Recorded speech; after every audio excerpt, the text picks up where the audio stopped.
Jan Schakowsky. Thank you so much.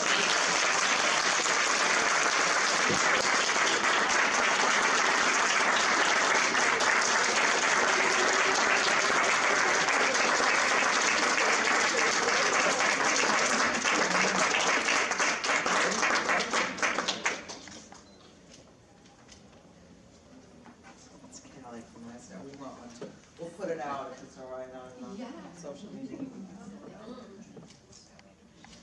And she's going to say her few remarks. Okay. What is your name? Carson. Yes, I'm sorry about the name.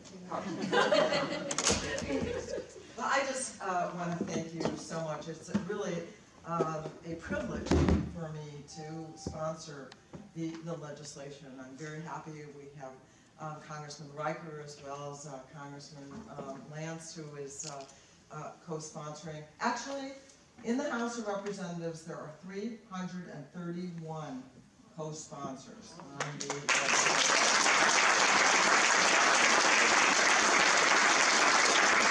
I call that a no-brainer.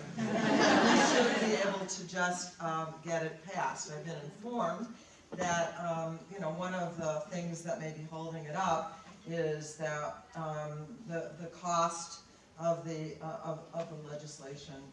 But and I've already learned more about lymphedema today because, frankly, I was thrilled to see the young people that did not really know that it also can affect about 10% of people, some from birth, who have lymphedema. And, so 930 is, the HR 930 is simply a piece of legislation that says we're going to provide the kind of help to people who have lymphedema.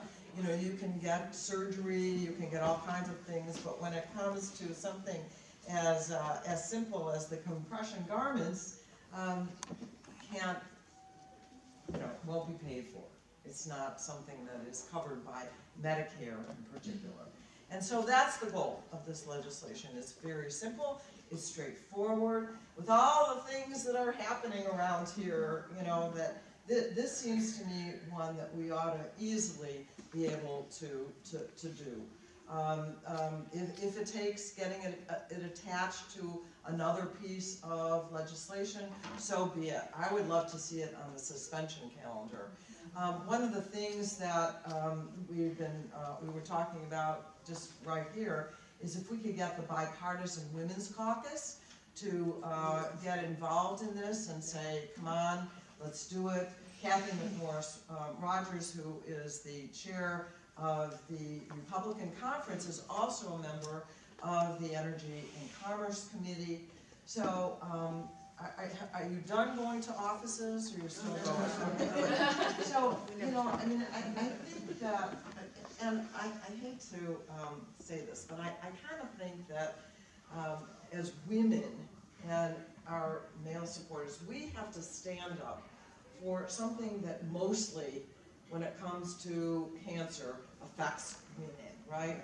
And so I think we have an obligation to our sisters, so many of whom are afflicted with breast cancer and following that with lymphedema, that we have to be really forceful here to say, this is wrong, this is so necessary, this is so simple. And so I really do feel with the kind of people power that you bring today, and woman power that you bring today, and girl power that you bring today, to the and male men power, boy power, men power, young man power, and young brother power, that you bring here. And I know one of your board members I met earlier, men. So this is a family fight.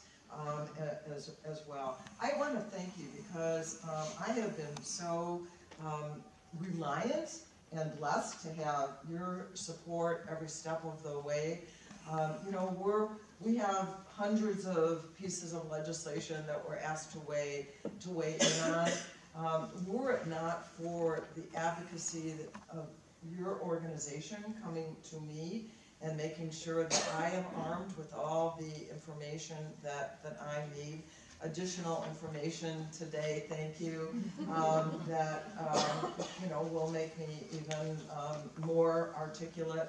And by the way, I'll be talking to Congressman Burgess about making sure that we can get a hearing, either standalone or part of another piece of legislation to talk about this. But I don't want any sufferer of lymphedema to have to wait longer to be able to get the support that you need, that all of us need, that any of us could need.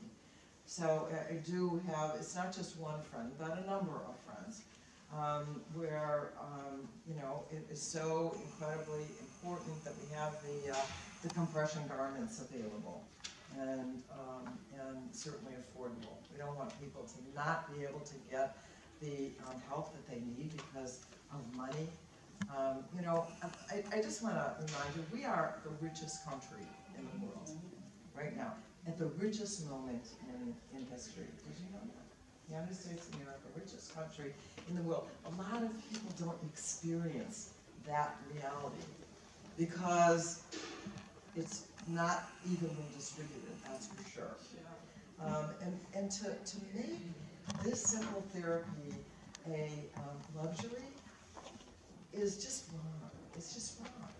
It must be available. We can afford to do this. I don't know what it hasn't been scored, I was told, because there's a little fear of how much it's going to cost. I don't care what that cost is, because there is enough wealth in this country to make sure that it's available. So persist.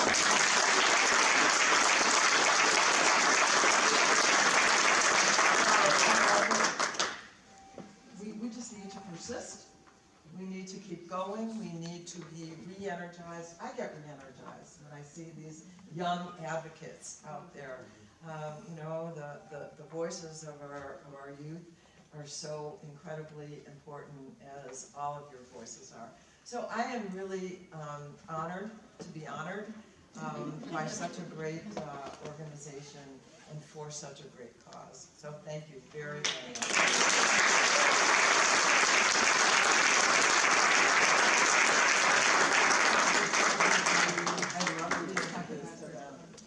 We get re-energized by meeting you and your amazing staff and being here. Thank you.